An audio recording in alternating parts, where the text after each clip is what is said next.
বারোচোদা ছেলে, কটা বাজে রে? কোথায় ছিলিস এত রাত পর্যন্ত? কোথায় আর যাবো, ক্লাবেই বসেছিলাম। ক্লাবে বসেছিলিস মানে? সরে বাচ্চা, তোর কি আর কোনো কাজ বাজ নাই?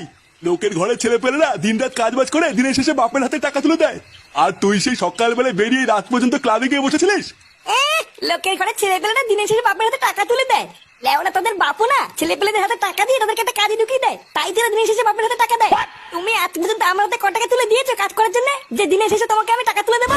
কি বললি তুই? আরেকবার বল। হ্যাঁ ঠিকই তো বলেছি, কাজ করার জন্য তুমি আজ পর্যন্ত আমার হাতে ক টাকা তুলে দিয়েছো? পাড়া কিছু টাকা দিয়ে যারা ব্যবসা খুলবো সেই টাকাটাও নেই, এই হবে কি বাল হবে নাকি? টাকা দিয়ে ব্যবসা করবে? বড় বাল এলো রে। বারোচোদা ছেলে, তোকে যে আমি ব্যবসার জন্য টাকা দেবো, তা টাকা নিয়ে তো মালকে উড়িয়ে দিবি। তা কোন ভরসায় তোকে আমি টাকা দেবো শুনি? মাল খেতে যাবো কেন? হ্যাঁ তুমি একবার টাকা দিয়ে দেখো না আমি কি করি। দম থাকলে 50,000 টাকা দাও, আমি একটা ব্যবসা করবো, দেখি কেমন পারো।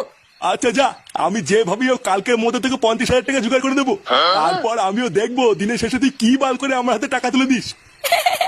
কি বলছি কি? তুমি আমাকে 50,000 টাকা দেবে? হ্যাঁ গো, তুমি এসব কি বলছো? তোমার মাথা ঠিক আছে তো? 50,000 টাকা তুমি অটো থেকে কোথা থেকে পাবে? অত তোমার জানা লাগবে না, একবার যখন বলেছি দেবো তখন ঠিক জোগাড় করে দেবো। তারপর আমিও দেখবো কাজ করে আমার হাতে ক টাকা তুলে দেয়। তার টাকাটা যে কালকে আমি দেবো, টাকাটা পেয়ে কি ব্যবসা করবি কিছু ভেবেছিস? হ্যাঁ উনি তুমি ভেবো না, ওইসব আমার ভাবা আছে।